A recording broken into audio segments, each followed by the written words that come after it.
I've played hundreds of different Terraria mods. Here's my top list and a recap of each mod for June 2024. Beginning with an underrated mod, Coralite adds new structures, bosses, but there's two major things I wanted to showcase. That is Nightmare Plantera and the new shield subclass. Shield weapons are an extension of melee, focusing more on parries and close range combat in order to deal massive damage. Each shield will mostly have two functions: the left click, which throws the shield towards your cursor, and depending on the type of shield you have, will have some special abilities attached to it. For example, the Silver Angel will release Holy Swords on hit. As for the right click, this allows you to hold up your shield to block incoming damage. This will also have special abilities depending on the weapon used. To go with the vast array of weapons, we have some accessories to make the class even more unique. First are your flying shields. These grant your shields to actually be able to block with the right click function, and enhances the flying capabilities of each as you progress through the mod, from the flying shield toolbox all the way to the nano amplifier. Charms go in conjunction with the flying shield, which allow you to parry attacks if perfectly timed. The frost charm is available pre-bosses and releases these little ice blossoms on perfect blocks, whilst the holy charm unleashes a devastating shield swipe. Finally are the dash accessories, in which double tapping a directional key whilst holding a shield will cause you to charge in a certain direction. Each accessory has their own special abilities and functions as well, which I'll leave you to explore on your own. But let's put this class to the test with the final post-Moon Lord boss, Nightmare Plantera. To summon her, you'll need to get a Nightmare Harp and have it be nighttime, and one weird last criteria is to have a bed spawn point. This will begin the musical tune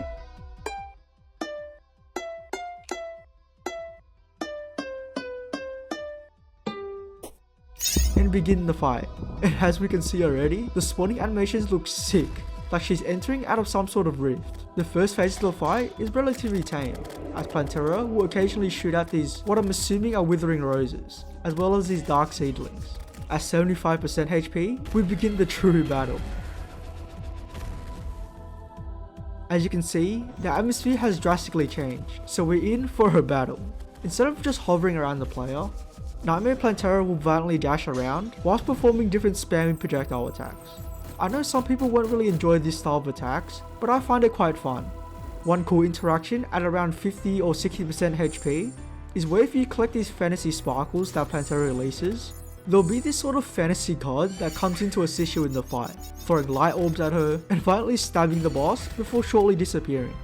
It's very reminiscent of the Wrath of Gods battle if you remember the interaction where you summon Noxus during the Nameless fight. Anyways, that was a little teaser of the fight. I highly recommend you play through the entire mod and get up to the final phase of the fight for a surprise. I'm sure I've missed some content as other descriptions like the Mad Guy are mostly in Chinese. However, a majority of this mod has been translated, and hopefully I gave you a good grasp of what the mod has to offer. But now let's move on to Everglow. You can expect a lot of content to be reworked with a spoiler video by Omni Element. It's pretty long with almost 5 minutes worth of awesome spoilers, but I'll just showcase some of my favorites, including a potential new biome, and what looks like a functional elevator coming to the boss room. From the video, we can see this is for the Blood Tusk boss, and yes, it will be bloody. Furthermore, the current Firefly dimension is getting a rework, with some changes showcased to the Corrupted Moth. As for the weapon teased, a black-red sword that just looks super fun to use, some insane looking spears, and speaking of insane spears, we have updated teasers of the Lantern Ghost King, a very bullet hell style boss, and definitely perfectly balanced. We also have additional other spoilers of the Adburn, Braver, and Scion armor sets, along with some cool looking enemies such as gel balls, light bulbs, whispering ghost enemies, and warning, some insects. Now I have this section of modded content for not necessarily content mods, but just really cool niche mods that I wanted to review for June. Beginning with Cataclymic's challenge, this is just purely a boss fight and takes bullet hells to the extreme. To fight Cataclysmic, you'll first need to get him to move in as a town NPC, and simply click the challenge option. As you may have guessed, this is based off fellow YouTuber Cataclysmic Armageddon, who developed the following due to his crazy no-hits and insane boss related challenges. So this fight will definitely test your skill as a Terraria player. After lasting a minute, we begin the Eclipse phase. The attacks are somewhat similar to the first, with now yellow tinted sides. But some of my favourite and funniest attacks has to be the Duke Fishron section, where the boss will use a slimy saddle to bounce off Duke Fishron and release these damaging bubbles. I won't showcase the entire fight, so definitely check out the nuke phase or its final desperation attack. If you enjoy bullet hells, have a go at this boss. And sticking to the theme of epic boss fights, we also gotta check out the recently released Wrath of the Empress mod, a sort of expansion to the Wrath of Gods mod that added in Noxus and Nameless. This mod reworks the Empress of Light, and one special feature is the different variants based on each Terraria season. The Nightfall is the standard difficulty that casts different moonlight projectiles at you. We've got giant butterfly morphs, raining prismatic bolts, and of course, the giant Moonlord lasers. I've covered the entire fight for 3 different phases over on my second channel, but one attack I wanted to highlight in particular is the music sync. Have a quick listen.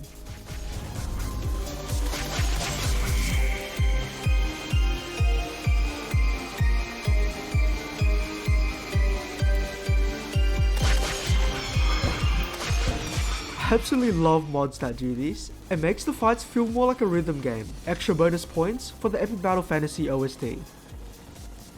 And next up is Starlight River, but not necessarily Starlight River itself, but a new DLC of sorts, the Everjade biome. You'll find this naturally generated throughout your Terraria world and contains some unique looking enemies like the giant snail, a slow moving critter that won't really damage you unless you get too close. And also the bullfrog. This enemy is out to get you, jumping around really fast, dealing some decent contact damage. Apart from the mobs, what I really love is the waterfall leading to these beautiful looking springs. It might not be the biggest of mods content wise, but just the sheer quality and details of this biome make it really worth covering. You got stuff like giant lily pads that sink when you step on them, these hanging lanterns with its own chain physics, and on top of that, you'll get some of these cool structures that will generate.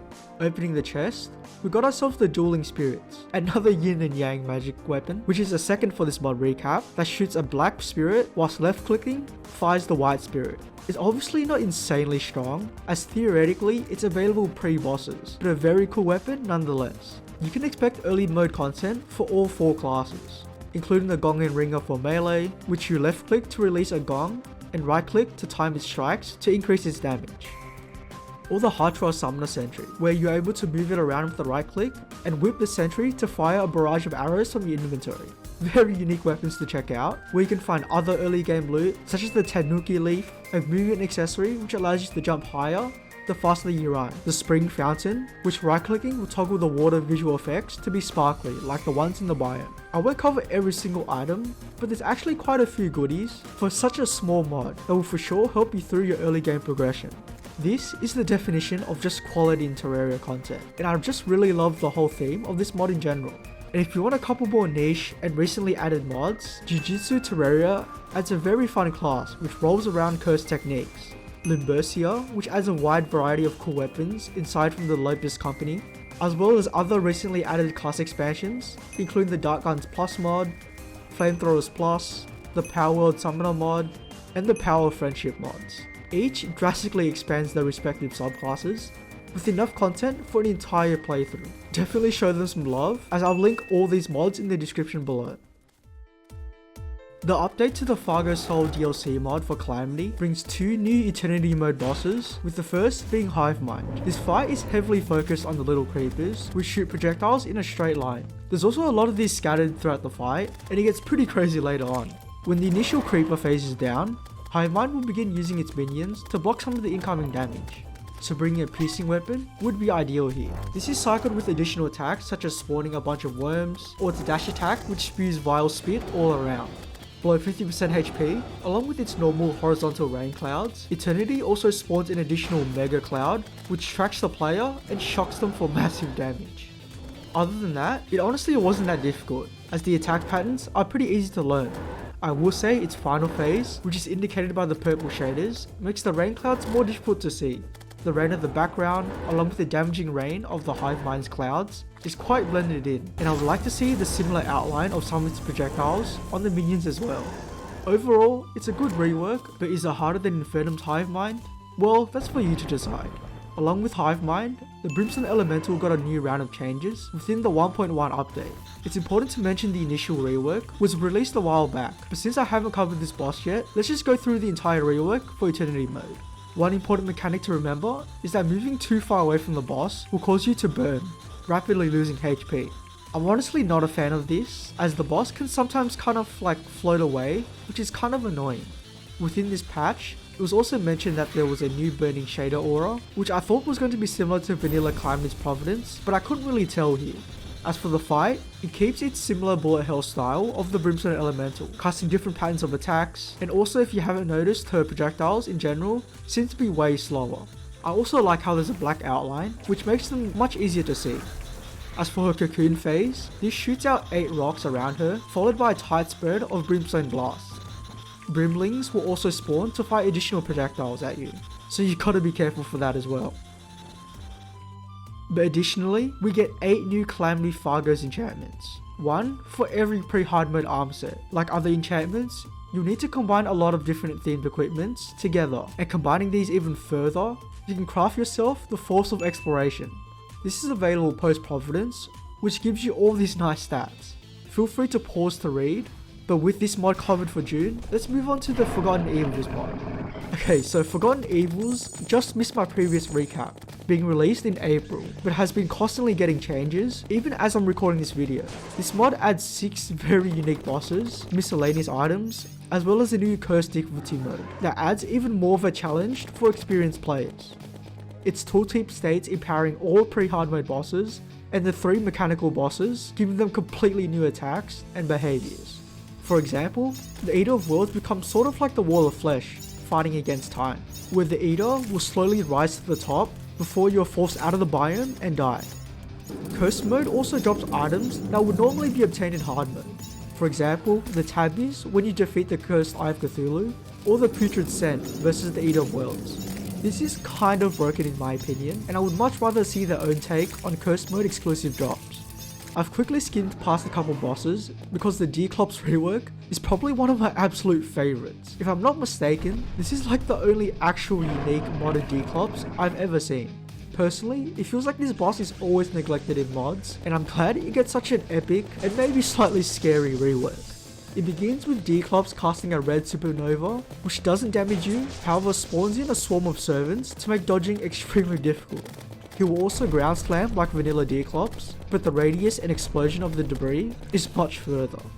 Its next phase summons Shadowflame minions, and this is accompanied by a giant Moonlord laser. I must say, it was quite difficult to dodge, and maybe if I had a better arena, I could like grapple over it, but it's also important to mention that there is an invisible border which will spawn Shadow Hands, preventing you from just running away and shooting the boss from afar. But anyways, for its last phase, it will spawn in Corruptors instead to shoot Vile Spit at you, and this is in conjunction with the buff Slam attack. I know it's still at pre-hard mode tier, but I would love to see some more variation in its attacks. But overall, truly nightmare feel, and I quite enjoyed it. Forgotten Evils also brings in heaps of new bosses as well, and I love how it sort of expands on the missing biome bosses of vanilla Terraria, adding new fights for the Granite biome in the Granite Crab, the Marble Fortress for the Marble biome, the Sunplate Privateer for the Space biome, or what about the Desert Phantom for the Underground Desert? This was one of the more wacky but fun fights, which spawns in this spirit that will possess many different forms throughout the fight, such as the Block Face, which will dash around bouncing off walls, or the Sun Face, where spirit flames will linger around you, or the Jackal, which uses its hands to slam on the ground and erupt spirit flames. Yes, the style of attacks could vary to make it more interesting to fight, but for a pre-Skeletron fight, you can't really complain. There are even more terrifying reworks that I'll just leave you to explore on your own. Feel free to check out Portal Mech on YouTube, the developer of this mod, which showcases every single fight and its development. Now, if you're a fan of Hollow Knight and are waiting for Silksong to be released, I've got the perfect mod for you to check out. So we begin in a fresh world, and you'll first need to craft the Rapid God Tuner and left click to spawn you into the sub-world, where you are now the Knight. But before we get into the battles, you gotta make sure you set your key bindings to what's comfortable for you. Then just simply right click on the altar and ascend to begin.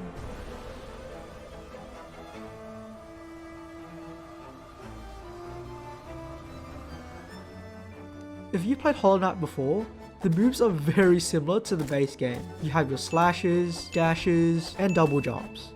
For a first boss, it was pretty easy and gives any new players like myself a chance to get used to the controls. So after the King Slime is defeated, you'll notice we get our first of many sigils. Autofocus allows us to automatically consume 33 souls to recover 1 hit point. But talking about the giant tortoise, it's quite simple to deal with, by just double jumping over it when he goes onto its shell, and yeah, quite straightforward. This gives us the quick slash sigil, which you guessed it, makes us attack faster.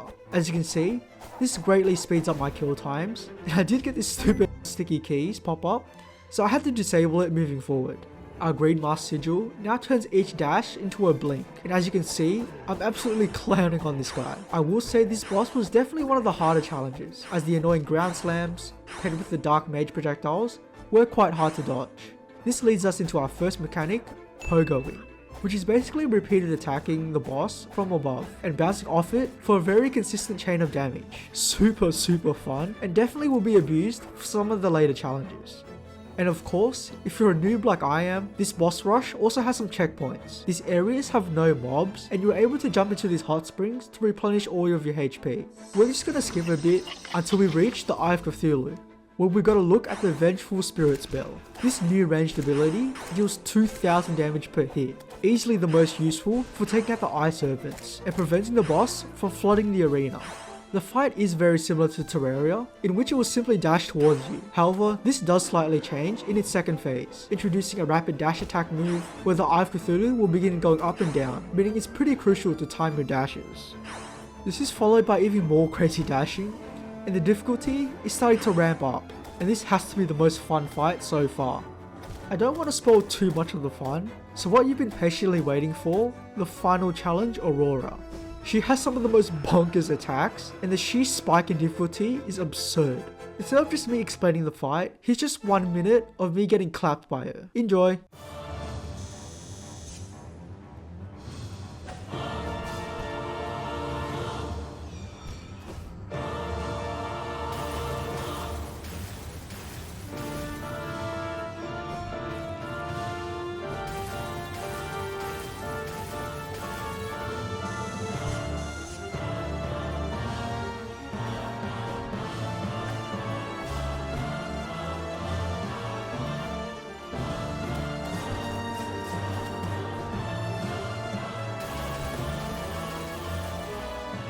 So we've covered quite a few new and underrated mods this month. So what about a mod I was surprised to hear from? It's been over 8 years since the Joost Mod was first released and is notorious for its fun nature with a lot of references to other popular franchises.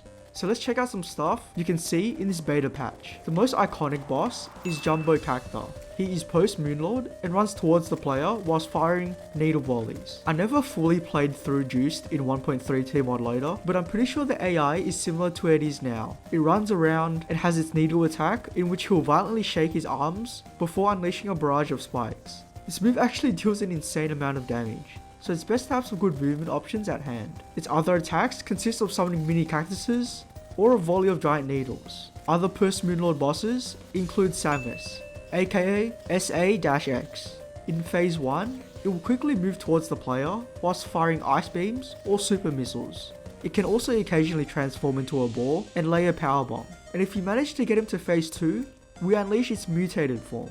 Acid Spit is a short range attack that can splash into droplets, inflicting poison. Missile Barrage is the buff version of phase 1, in which Samus will fire a volley of missiles in a circular motion. As for phase 3, its actual true form, this has a protective shell that makes damage deal significantly less, so it's best to aim for the eye, which will guarantee critical hits. And as for the last post Moonlord boss, a pair of demigods. Gilgamesh wields his spear, attempting to leap and dash towards the player, and can even throw long range tomahawks, while Enkidu flies around, casting a wide spread of wind spells. When Gilgamesh's health drops below 0, he'll transform onto the second phase, morphed with weapons and special abilities. What's really funny is that at 90% health, he throws his Excalibur at the player out of anger, and then draws a Masamune blade, which he can swing with a high speed dash. What's really special about this fight in particular is just the amount of different weapons he can draw from, as with each critical threshold, Gilgamesh will use different weapons, such as at 70% health using a gunblade, a Buster Blade at 50% health, and a Genji Shield at 30% health, which can actually break projectiles that strike it. So for sure one of the sickest boss designs in my opinion, and considering it was made ages ago, it gets my approval. Along with bosses you can fight, hunts are a unique set of quests from the Hunt Master NPC. Each of them can only be fought once, with currently 9 pre-hard mode hunts, including Pink Zor, Rogue Tomato, Forest's Vengeance, Flowering Cactoid, ICU, Spore Mother, Rock, Skeletron Demolitionist, and the Imp Lord. And as for hard mode, we have one in the Storm Weaver. Along with their unique AIs, all hunts have a small chance to drop a Stone of Evil, which in turn is used to craft legendary weapons that gain power as you progress through the mod. And with this is a perfect segue to mention all the unique weapon subclasses, such as flails, weapon sets, or thrower items. Scrolling through the 1.3 wiki, there is definitely something for you to enjoy here. It's important to mention as of recording this video, the mod is still in a closed beta, but I'm so glad I got to share some of the content with you. I'm not entirely sure when exactly it will drop, but I'll hit you with a soon. Shifting away from Joost Mod, onto probably the biggest content update a mod has received is the Lunar Veil's 1.6 Green Sun update, with new additions such as class swapping, new bosses, boss reworks, and so much more. Beginning with the 3 new bosses, I'll be going over this relatively fast, as there is just so much content I want to show you. But do look out for my full playthrough of this mod sometime in the future. The Supernova Fragment is basically the hard mode variant of the Singularity Fragment, found in the Tundra biome. This, however, is spawned using a voidal passageway. It will shoot out these balls that can explode after a set duration. At around 50% HP, Supernova will chain you to an arena, in which it will cast these branding bolts, and during this time, you gotta hit these little boundaries in order to proceed to the next stage. I won't spoil the entire fight because honestly, there's just so much more content, so let's skip ahead onto the next boss, which are post Moonlord. Wreck is required to be defeated first and has an additional requisite of needing to kill Iradia. If you haven't been keeping up with Lunar Veil, Iradia has been reworked in this update, with her dragon now being more mobile and deadly. Anyways, killing this boss will trigger this event on the map, which is where the next boss will be.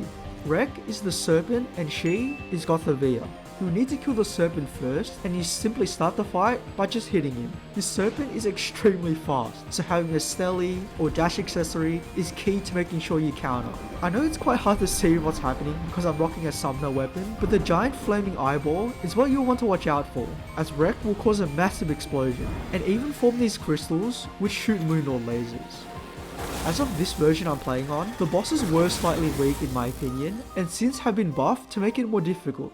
I would love some more variation in its attacks, however overall, it's a cool worm boss, and I love the sprite for it. And before we fight the final boss, we next have Nevi, which can be challenged by damaging the dragon at the Allura biome, found on the right side of your world. This is a new biome and consists of a complex spiritual tree system, and scaling to the very top, she will either be sleeping or flying around the Allura biome. I'm not sure if it was just me, but I felt really bad waking it up. Anyways, this boss is heavily reliant on projectiles to deal damage, as we can see by the telegraph points where she unleashes these cosmic bolts. The screen shake definitely adds some oomph to the attack, and very epic indeed. Other moves include casting shadow bolts from the sky, or the circular dragon's breath move. Or what about the deadliest nebula explosion you've ever seen?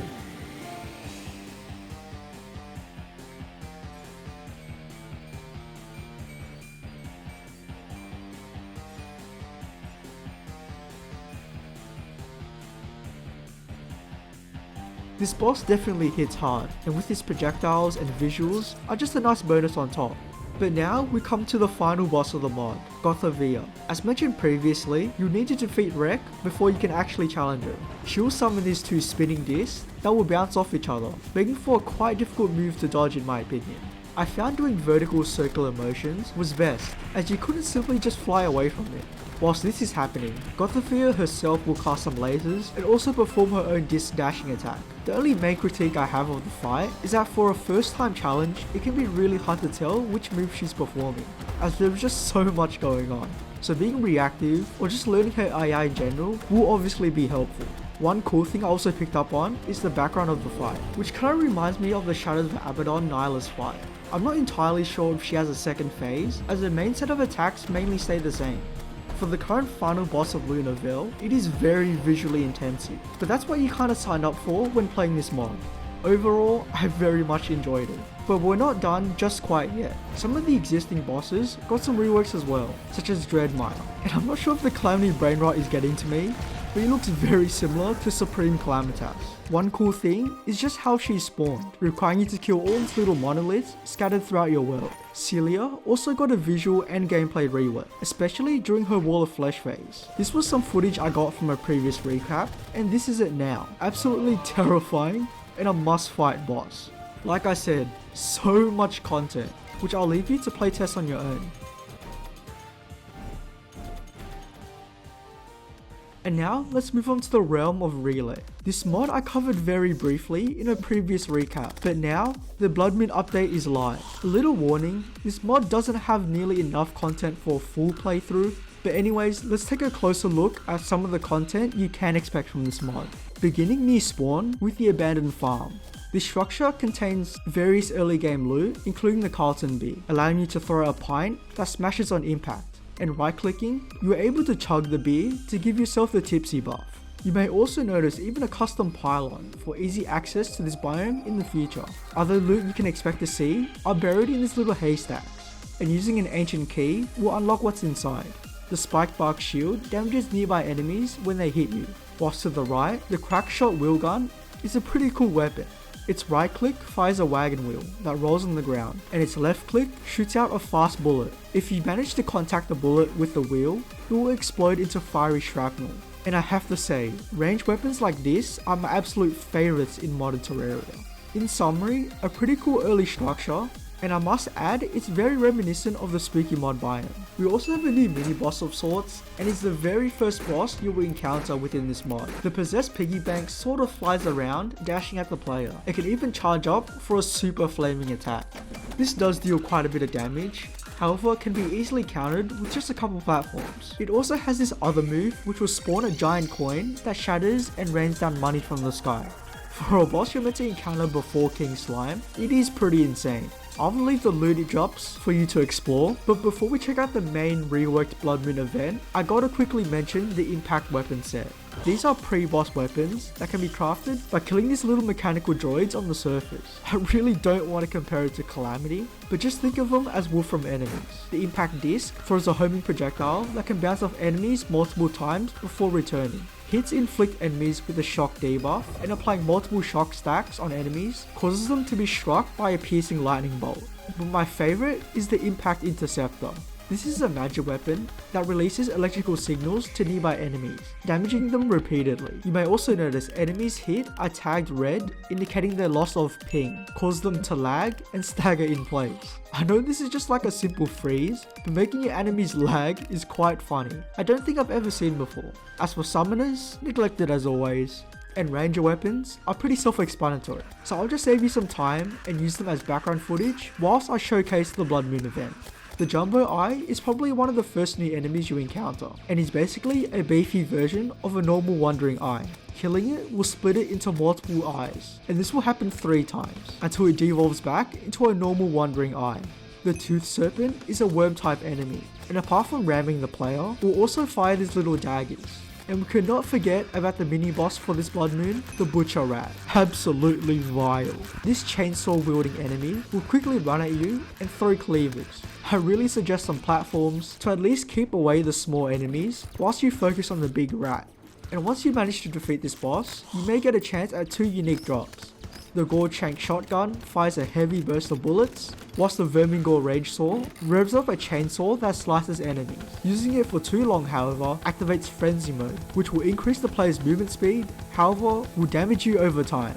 That was all the content I wanted to showcase, and now for the Stars Above mod. Whereas there's no in-game content released this month, we do have heaps of spoilers of upcoming content you can expect in the next major update. This is named the 2.1 Neon Star update. So let's go through everything you can expect. First, our plans for a new armor set intended to be obtained in the Neon biome.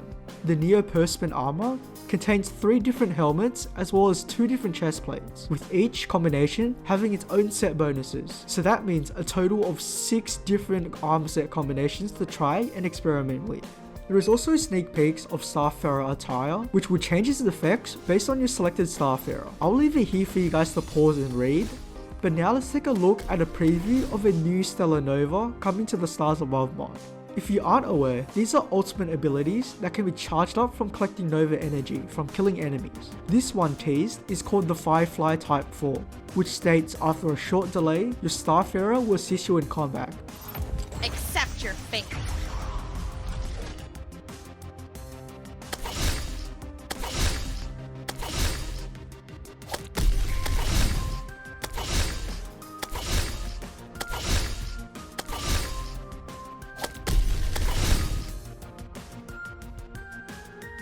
To go with Stellar Novas, however, are of course the planned rework to Stellar Prisms. Currently, they are just items that can be applied to Stellar Novas in order to gain simple buffs. The rework, however, will aim to make the Stellar Prisms drop at various tiers based on progression, with a randomized selection of one main stat and two substats. From the preview, it looks like we're getting much more interesting effects rather than just simple stat buffs, which I quite like. And finally, to top off spoilers, we have one new weapon called the Wolf's Bane, striking foes with ranged blasts and explosions, and go in for the kill with a powerful slash. This weapon can be upgraded twice throughout progression, eventually becoming the Wolf's Bane Awakened. Look, I'll leave you to read this mini essay, but that was all the spoilers for the Stars Above mod. And finally, we have Calamity's birthday update, which is now actually live and playable. Whilst not a major update, adds a few things which I'll cover right now. The Cauldron is a pre-hard mode mage weapon, which obviously holds up the cauldron above the player and lobs a gravity affected lava bombs towards your cursor. Upon impact, the bombs will explode, erupting into even smaller bombs. And then we have the Respite Block, a hard mode chainsaw which rapidly fires gravity affected blood. It can also heal the player on true melee hits. It's nice to see the OG Patreon donors of Calamity getting their weapons, but we also got some reworks to the Shredder line. The Shredder, obviously the first weapon available at post Moonlord. It fires a barrage of energy bolts and bounce off targets with the left click, and right click to fire a barrage of normal bolts instead. For this demonstration, I'm using Holy Fire bullets for the right click as it's the most common ammo to use against Providence. The Infinity will be the next upgrade and available post Devour of Gods using Cosmolite bars. This time, its left click fires a more consistent spam of projectiles, which instead of just bouncing off the target, will then redirect the bullets back onto the target for some extra damage. Its right click function of utilizing normal bullets remains the same, and Godslayer slugs is probably what you will use with this. But in my opinion, you're just better off using the primary fire. Finally, we have the Scamber Technical, an endgame weapon using Shadow Spec. This is the true definition of bullet frenzy, with its left click firing a trinity of energy bolts that not only split into additional beams, but will also follow your cursor. This weapon is absolutely busted, and worthy of a spot next to the Contagion Bow for boss rush. But I will say it is extremely laggy, so use with caution. Those were really all the major weapon changes this patch, but one significant change I have to mention is the rework to the Drunken Princess candles. Normally, these are arena buffs purchased from the Cirrus NPC, and with arena buffs, moving out of its range will drop the buff, requiring you to place more down to make it cover your entire arena. There's just one problem, they are stupidly expensive. However now, they act as buff stations that give you a permanent buff when right clicked. However, you can only apply one candle at a time. I could definitely see how this may be a nerf overall, as you no longer have the effects of all 4 candles. However, do keep in mind the buffs were adjusted to compensate. And if you want extra Calamity spoilers, including a full 15-minute roadmap, check out this video over here, and goodbye.